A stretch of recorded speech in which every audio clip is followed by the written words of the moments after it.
तो जय हिंद गाइस। तो आज बात करेंगे बायोडायवर्सिटी के बारे में कि बायोडायवर्सिटी क्या होता है, इसका मीनिंग क्या है, इसके बारे में इसके क्या टाइप्स है, इसके कॉजेस क्या क्या है और इन सिटू और एक्स सिटू जो बायोडायवर्सिटी होती है वो क्या है, थोड़ा रफली देखने की कोशिश करेंगे गाइस। तो सबसे पहले हम बात करेंगे what is mean by biodiversity, यानी क्या होता है। आपको एमपीएससी यूपीएससी में भी काम में आएगा और बहुत सारी यूनिवर्सिटी के सिलेबस में भी होता है।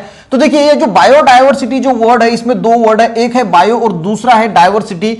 यहां पे अगर हम हमें अगर याद रखना है तो हम सिंपली याद रख सकते हैं गाइस, बायो यानी क्या होता है, लिविंग, यानी जितना भी जिंदा है या प्लांट्स है या एनिमल्स है उसको हम लिविंग कहते हैं। और अगर डायवर्सिटी की बात करें तो डायवर्सिटी यानी होता है वेरिएशन, अलग अलग प्रकार के वेरिएशन है। प्लांट्स को अगर हम देखेंगे तो बहुत सारे वेरिएशन हमें प्लांट्स में देखने को मिलते हैं, एनिमल्स में अलग अलग प्रकार के जो है वेरिएशंस हमें देखने को मिलते हैं। तो ये जो सब वेरिएशंस है प्लांट्स में, एनिमल्स में, जो लिविंग्स यानी बायो यानी लिविंग्स में जो हमें वेरिएशंस देखने को मिलता है, तो उसी वेरिएशंस को, लिविंग के वेरिएशंस को हम बोलते हैं बायोडायवर्सिटी। तो ये जो है वो हम अगर ध्यान में रखते हैं तो हमारा पूरा बायोडायवर्सिटी का कंसेप्ट आपको ध्यान में आएगा। यानी जो लिविंग ऑर्गेनिजम्स है उसमें प्लांट्स, एनिमल्स सभी आते हैं, उसमें जो वेरिएशंस हमें देखने को मिलता है वो वेरिएशंस ही होता है बायोडायवर्सिटी। अगर हम बात करें गाइस यहाँ पे, तो प्लांट भी आए, एनिमल्स आए, तो यहाँ पे यूनिसेल्युलर जो माइक्रो ऑर्गेनिज्म है, यूनिसेल्युलर से लेके मल्टी सेल्युलर यानी प्लांट, एनिमल, वो सभी इस बायोडायवर्सिटी में आते हैं। यानी वो सभी जो है वो लिविंग ऑर्गेनिजम्स में का जो है वो वेरिएशंस है। अगर हम बात करें गाइस तो ये नेचुरल हैबिटेट में भी पाई जाते हैं, आर्टिफिशियल हैबिटेट जो है।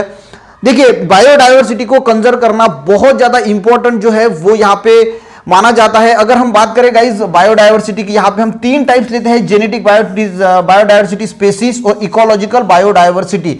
अब बायोडायवर्सिटी में ये हम जो तीन टाइप्स लेते हैं, तो देखिए एक्चुअल में जब हम जेनेटिक बायोडायवर्सिटी की बात करते हैं, जेनेटिक, तो देखिए अब ये जो वेरिएशंस है लिविंग ऑर्गेनिजम्स में, एक एग्जांपल लेता हूं, अगर मैं बात करूं आम की, एक आम का एग्जांपल लेता हूं, तो आम में हमें डिफरेंट वेराइटीज देखने को मिलती है, यानी गावरानी आम है, हापूस आम है, या अलग अलग प्रकार के आम्स है। तो इसमें जो वेरिएशंस है, हमने तो कहा कि बायोडायवर्सिटी यानी वेरिएशंस होता है जो अलग अलग प्रकार की, पर वेरिएशंस में भी यानी जो स्पीसीज है उसमें भी बहुत सारे वेरिएशंस है। यानी एक अगर कोई स्पीसीज है तो उसमें भी हमें बहुत सारे वेरिएशन देखने को मिलते हैं, तो उसको कहते हैं हम जेनेटिक डायवर्सिटी। ये ड्यू टू होती है जीन्स। अब अगर मैंगो की बात करें तो मैंगो में अलग अलग प्रकार के जीन्स डेवलप हुए होंगे, तो इसकी वजह से जो है वो अलग अलग प्रकार के मैंगो बने, अलग अलग डिफरेंट टाइप्स के जो है वो वेराइटी हमें मैंगो में दिखती है। हर स्पीसीज में अलग अलग वेरिएशन दिखते हैं, तो उसको हम कहते हैं genetic biodiversity. Variety of genes among the individuals of same species, तो सेम स्पीसीज के इंडिविजुअल्स में जो वेरिएशन हमें दिखता है तो उसको हम कहते हैं जेनेटिक बायोडायवर्सिटी। अगर हम स्पीसीज बायोडायवर्सिटी की बात करें गाइस, तो स्पीसीज बायोडायवर्सिटी यानी क्या होता है, एक पर्टिकुलर एरिया है, तो वहां पे जो स्पीसीज, डिफरेंट टाइप्स की जो स्पीसीज है, एक पर्टिकुलर एरिया है और वहां पे जो डिफरेंट टाइप्स की स्पीसीज हमें देखने को मिलती है, तो उसको हम कहते हैं species diversity. Species variety of species in a particular area, तो ये कोई भी एक पर्टिकुलर एरिया हमने ले लिया और उस एरिया में जो अलग अलग प्रकार की स्पीसीज है, प्लांट्स की है, एनिमल्स की, वो जो हमें देखने को मिलती है, तो वो जो डायवर्सिटी है यानी वो जो वेरिएशंस है अमंग द स्पीसीज, तो उसको ही गाइस हम कहते हैं स्पीसीज की डायवर्सिटी। यानी जंगल मान लिया और जंगल में अगर हम गए तो अलग अलग प्रकार के स्पीसीज के प्लांट्स हमें देखने को मिलेंगे, अलग अलग स्पीसीज के एनिमल्स हमें देखने को मिलेंगे। तो ये जो डायवर्सिटी है, वेरिएशंस है वो जंगल में, तो उसको हम कहेंगे स्पीसीज की डायवर्सिटी। वहीं पे अगर हम इकोलॉजिकल बायोडायवर्सिटी की बात करें तो इकोलॉजिकल को ही हम इकोसिस्टम कहते हैं। मान के चलो कि देखिए बायोडायवर्सिटी यानी होता है लिविंग ऑर्गेनिजम्स में वेरिएशंस। अगर हम एक दूसरे देश की बात करें और इंडिया की अगर बात करें, तो इकोलॉजिकल बायोडायवर्सिटी की मैं बात कर रहा हूं, तो वहां पे जो है वो वहां पे उनकी जो बायोडायवर्सिटी है वहां पे अलग प्रकार का वेरिएशन हो सकता है, यहाँ पे अलग प्रकार के वेरिएशन जो है हो सकता है, यानी बायोडायवर्सिटी हो सकता है। यहाँ पे बहुत सारी नदियां हैं तो हमें बहुत सारी बायोडायवर्सिटी जो है वो देखने को मिल सकती है। दूसरे देश में कम नदियां होगी तो कम बायोडायवर्सिटी होगी, डिफरेंस बायोडायवर्सिटी होगी। तो ये जो वेरिएशंस है वहां की बायोडायवर्सिटी में हमारी, तो हम इसको एक कैटेगराइज करते हैं कि ये बायोलॉजिकल इकोलॉजिकल डायवर्सिटी यानी इकोसिस्टम की बायोडायवर्सिटी है। अगर हर इकोसिस्टम की अगर हम बात करें तो उसमें भी बायोडायवर्सिटी देखने को मिलती है कि एक जो टेरेस्ट्रियल इकोसिस्टम है, मान के चलो कि मराइन है, तो ये जो आती है variety of ecosystem in region, तो एक रीजन में जो वेराइटी है अलग अलग प्रकार के इकोसिस्टम में, यानी मराइन इकोसिस्टम हो गया या फिर टेरेस्ट्रियल इकोसिस्टम हो गया, तो इसको हम कहेंगे गाइस इकोलॉजिकल बायोडायवर्सिटी। अब बात करते हैं गाइस कि यहां पे जो बायोडायवर्सिटी का इंपॉर्टेंस है वो इंपॉर्टेंट क्यों है, तो इकोनॉमी लेवल पर भी इंपॉर्टेंट है और इकोलॉजिकल लेवल पर भी इंपॉर्टेंट है। अब इकोलॉजिकल लेवल पे इंपॉर्टेंट की अगर बात करें तो देखिए हम सब जो है वो इंटरकनेक्टेड है भले ही अगर हम बात करें आदमियों की, तो देखिए खाना खाने के लिए हमें प्लांट पे जो है वो डिपेंड होना पड़ता है।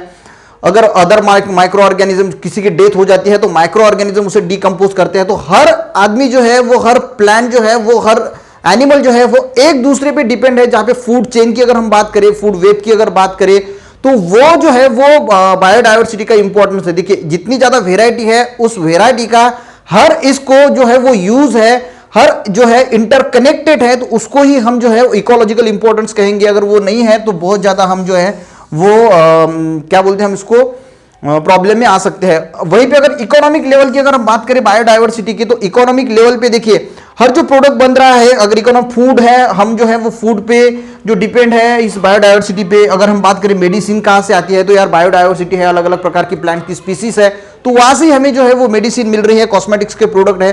तो यहाँ पे कहीं ना कहीं इकोनॉमिकल लेवल पे भी इस बायोडायवर्सिटी का बहुत ज्यादा जो है वो इंपॉर्टेंट है। अगर ये जो बायोडायवर्सिटी होती है, नेचुरल हैबिटेट है, बहुत सारे जंगल्स है, वहां पे हमें ये नेचुरल हैबिटेट भी मिलती है। हमने आर्टिफिशियल हैबिटेट भी क्रिएट किया है, जैसे जू है, वहां पे हमने डिफरेंट एनिमल्स को लाके बिठाया है।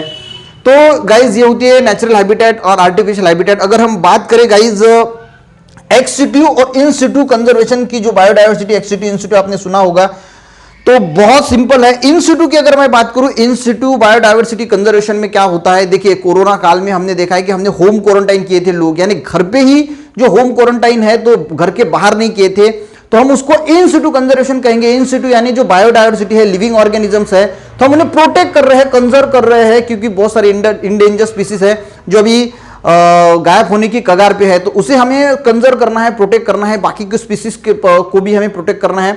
तो इसलिए हम क्या कर रहे हैं, तो इसे कंजर्व करने के लिए हम इन सिटू या एक्स सिटू का इस्तेमाल कर रहे हैं बायोडायवर्सिटी प्रोटेक्शन के लिए।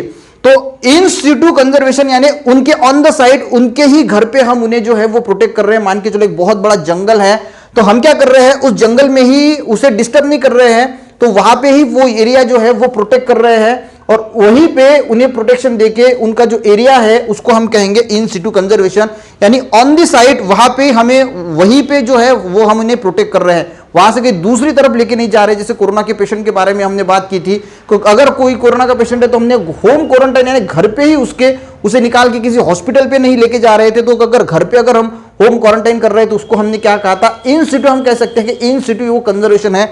और वहीं पे अगर जो नेशनल पार्क है, वाइल्ड लाइफ सेंचुरीज है, तो वो क्या है, सब इन सिटू कंजर्वेशन है, वहां पे हम उन्हें प्रोटेक्ट कर रहे हैं उनके ही घर पर।